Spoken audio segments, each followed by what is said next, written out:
ಜ್ಞಾನೇಂದ್ರ ಅನುಮತಿ ಪಡೆಯದೆ ಹೋಗಿದ್ದಾರೆ ಅಂದ್ರು. ಈಗ ಜ್ಞಾನೇಂದ್ರ ಎಲ್ಲಿದ್ದಾರೆ ಅನ್ನೋದೇ ಗೊತ್ತಿಲ್ಲ.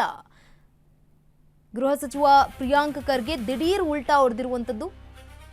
ಜ್ಞಾನೇಂದ್ರ ಅನುಮತಿ ಪಡೆದೆ ಹೋಗಿದ್ದಾರೆ ಅಂದ್ರು. ಈಗ ಜ್ಞಾನೇಂದ್ರ ಎಲ್ಲಿದ್ದಾರೆ, ಎಲ್ಲಿ ಹೋಗಿದ್ದಾರೆ ಗೊತ್ತಿಲ್ಲ ಅಂತಿದ್ದಾರೆ. ಸಚಿವ ಪ್ರಿಯಾಂಕ್ ಖರ್ಗೆ ದಿಢೀರ್ ಉಲ್ಟಾ ಹೊಡೆದಿರುವಂತದ್ದು. ಪ್ರಿಯಾಂಕ್ ಖರ್ಗೆ ವಿರುದ್ಧ ಗುಡುಗಿದ್ದಾರೆ ಎಚ್.ಡಿ. ಕುಮಾರಸ್ವಾಮಿ. ಸರ್ಕಾರದ ವಿರುದ್ಧ ಕೇಂದ್ರ ಸಚಿವ ಕುಮಾರಸ್ವಾಮಿ ಅವರು ವಾಗ್ದಾಳಿಯನ್ನ ನಡೆಸಿರುವಂತದ್ದು. ಐಎಎಸ್ ಅಧಿಕಾರಿ ಜ್ಞಾನೇಂದ್ರ ನಾಪತ್ತೆ ಪ್ರಕರಣಕ್ಕೆ ಈಗ ಬಿಗ್ ಟ್ವಿಸ್ಟ್ ಸಿಗ್ತಾ ಇದೆ. ಖರ್ಗೆ ಹೇಳಿಕೆಯನ್ನೇ ಮುಂದಿಟ್ಕೊಂಡು ಎಚ್ಡಿಕೆ ಪ್ರಶ್ನೆಯನ್ನ ಮಾಡಿದ್ದಾರೆ. ಜ್ಞಾನೇಂದ್ರ ವಿಚಾರದಲ್ಲಿ ಪ್ರಿಯಾಂಕ್ ಖರ್ಗೆ ಅವರ ಹೇಳಿಕೆಗೆ ಈಗ ಕೌಂಟರ್ ಅನ್ನ ಕೊಡ್ತಾ ಇರುವಂತದ್ದು. ತಮ್ಮ ತಂದೆಗೆ ಅನಾರೋಗ್ಯ ಅಂತ ಹೇಳಿ ಹೋಗಿದ್ರಂತೆ. ಗೃಹ ಸಚಿವ ಖರ್ಗೆ ಅನುಮತಿ ಪಡೆದೇ ಹೋಗಿದ್ದಾರೆ ಅಂತ ಕೂಡ ಈಗ ಹೇಳಿಕೆಯನ್ನ ನೀಡಿರುವಂತದ್ದು. ಇನ್ನೆರಡು ದಿನಗಳಲ್ಲಿ ವಾಪಸ್ ಬರ್ತಾರೆ ಅಂದಿದ್ರು ಪ್ರಿಯಾಂಕ್ ಖರ್ಗೆ. ಎಲ್ಲಿ ಬರ್ಲಿಲ್ವಲ್ಲ, ಆದ್ರೀಗ ಜ್ಞಾನೇಂದ್ರ ನಾಪತ್ತೆಯಾಗಿ ಹೋಗಿದ್ದಾರೆ. ಈಗ ಜ್ಞಾನೇಂದ್ರ ಎಲ್ಲಿದ್ದಾನೆ ಅನ್ನೋದೇ ಗೊತ್ತಿಲ್ಲ ಅಂತಿದ್ದಾರೆ. ಗೃಹ ಇಲಾಖೆ ಯಾರನ್ನ ರಕ್ಷಣೆ ಮಾಡ್ತಾ ಇದೆ ಅಂತ ಕೇಂದ್ರ ಸಚಿವ ಎಚ್ಡಿಕೆ ಪ್ರಶ್ನೆಯನ್ನ ಮಾಡಿರುವಂತದ್ದು ಮಾಧ್ಯಮಗಳ ಮುಂದೆ. ಜ್ಞಾನೇಂದ್ರ ಅನುಮತಿ ಪಡೆದೇ ಹೋಗಿದ್ದಾರೆ ಅಂತ ಹೇಳಿದ್ದಾರೆ ಯಾರು, ಸಚಿವರಾಗಿರುವಂತಹ ಪ್ರಿಯಾಂಕ್ ಖರ್ಗೆ. ಈಗ ಜ್ಞಾನೇಂದ್ರ ಎಲ್ಲಿ ಹೋಗಿದ್ದಾರೆ ಅನ್ನೋದೇ ಗೊತ್ತಿಲ್ಲ ಅಂತಿದ್ದಾರೆ. ಉಲ್ಟಾ ಹೊಡಿತಾ ಇರುವಂತದ್ದು ಗೃಹ ಸಚಿವ ಅವರ ಪ್ರಿಯಾಂಕ್ ಖರ್ಗೆ ಅವರ ದಿಢೀರ್ ಹೇಳಿಕೆ ಉಲ್ಟಾ ಹೊಡಿತಾ ಇರುವಂತಹ ಹೇಳಿಕೆ. ಈ ಒಂದು ಹೇಳಿಕೆಯ ವಿರುದ್ಧ ಈಗ ಎಚ್.ಡಿ. ಕುಮಾರಸ್ವಾಮಿ ಅವರು ಗುಡುಗಿದ್ದಾರೆ. ಸರ್ಕಾರದ ವಿರುದ್ಧ ಕೇಂದ್ರ ಸಚಿವ ಕುಮಾರಸ್ವಾಮಿ ವಾಗ್ದಾಳಿಯನ್ನ ಕೂಡ ನಡೆಸಿದ್ದಾರೆ.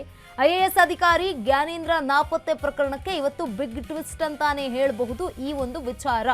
ಯಾಕಂತಂದ್ರೆ ನೋಡಿ, ಖರ್ಗೆ ಹೇಳಿಕೆಯನ್ನೇ ಮುಂದಿಟ್ಕೊಂಡು ಎಚ್ಡಿಕೆ ಪ್ರಶ್ನೆಯನ್ನ ಮಾಡಿದ್ದಾರೆ. ಜ್ಞಾನೇಂದ್ರ ವಿಚಾರದಲ್ಲಿ ಈಗ ಪ್ರಿಯಾಂಕ್ ಹೇಳಿಕೆಗೆ ಕೌಂಟರ್ ಅನ್ನ ಕೂಡ ಕೊಟ್ಟಿರುವಂತದ್ದು. ತಮ್ಮ ತಂದೆಗೆ ಅನಾರೋಗ್ಯ ಅಂತ ಹೇಳಿ ಹೋಗಿದ್ರಂತೆ ಜ್ಞಾನೇಂದ್ರ ಅವರು, ಅದು ಖರ್ಗೆ ಅವರ ಮುಂದೆ. ಗೃಹ ಸಚಿವ ಖರ್ಗೆ ಅವರ ಅನುಮತಿಯನ್ನ ಪಡೆದುಕೊಂಡೇ ಹೋಗಿದ್ದಾರಂತೆ. ಈ ರೀತಿಯಾಗಿ ಹೇಳಿರುವಂತದ್ದು. ಇನ್ನೆರಡು ದಿನಗಳಲ್ಲಿ ವಾಪಸ್ ಬರ್ತೀನಿ ಅಂದಿದ್ರು. ಪರ್ಮಿಷನ್ ಕೊಟ್ಟವ್ರು ಯಾರು, ಪರ್ಮಿಷನ್ ತಗೊಂಡವ್ರು ಯಾರು, ಈ ರೀತಿಯಾಗಿ ಹೇಳಿಕೆಯನ್ನು ನೀಡಿದವರು ಈಗ ಪರ್ಮಿಷನ್ ಕೊಟ್ಟಿದ್ದಾರಂತೆ, ಪರ್ಮಿಷನ್ ತಗೊಂಡ್ರಂತೆ. ಈಗ ಜ್ಞಾನೇಂದ್ರ ಎಲ್ಲಿದ್ದಾನೆ ಅನ್ನೋದು ಗೊತ್ತಿಲ್ಲ ಅಂತಿದ್ದಾರೆ, ಉಲ್ಟಾ ಹೊಡೆದಿದ್ದಾರೆ. ಗೃಹ ಇಲಾಖೆ ಹಾಗಿದ್ರೆ ಯಾರನ್ನ ರಕ್ಷಣೆ ಮಾಡ್ತಾ ಇದೆ? ಎಚ್ಡಿಕೆ ಅವರು ನೇರ ಪ್ರಶ್ನೆಯನ್ನ ಮಾಡಿರುವಂತದ್ದು. ಸರ್ಕಾರದ ವಿರುದ್ಧ ಗುಡುಕ್ತಾ ಇರುವಂತದ್ದು. ಹೌದು, ಎಲ್ಲಿ ಹೋದ್ರು ಹಾಗಿದ್ರೆ ಜ್ಞಾನೇಂದ್ರ? ಅನುಮತಿ ಪಡೆದು ಹೋಗಿದ್ದಾರೆ ಅಂತಂದ್ರಲ್ವಾ, ಈಗ ಎಲ್ಲಿ ಹೋಗಿದ್ದಾರೆ ಅನ್ನೋದೇ ಗೊತ್ತಿಲ್ಲ ಅನ್ನುವಂತ ಹೇಳಿಕೆಯನ್ನ ನೀಡಿದ್ರಲ್ಲ ಸಚಿವರು. ಯಾರನ್ನ ರಕ್ಷಣೆ ಮಾಡೋದಕ್ಕೆ ಹೋಗ್ತಾ ಇದ್ದಾರೆ? ಯಾಕೆ ದಿಢೀರ್ ಅಂತ ಉಲ್ಟಾ ಹೊಡೆದಿದ್ದು? ತಮ್ಮ ಹೇಳಿಕೆಗೆ ಭದ್ರ ಆಗ್ತಾ ಇಲ್ಲ. ಪ್ರಿಯಾಂಕ್ ಖರ್ಗೆ ವಿರುದ್ಧ ಈಗ ಗುಡುಕ್ತಾ ಇರುವಂತದ್ದು ಕುಮಾರಸ್ವಾಮಿ ಅವರು. ಸರ್ಕಾರದ ವಿರುದ್ಧ ಕೇಂದ್ರ ಸಚಿವ ಕುಮಾರಸ್ವಾಮಿ ವಾಗ್ದಾಳಿಯನ್ನ ಕೂಡ ನಡೆಸಿದ್ದಾರೆ.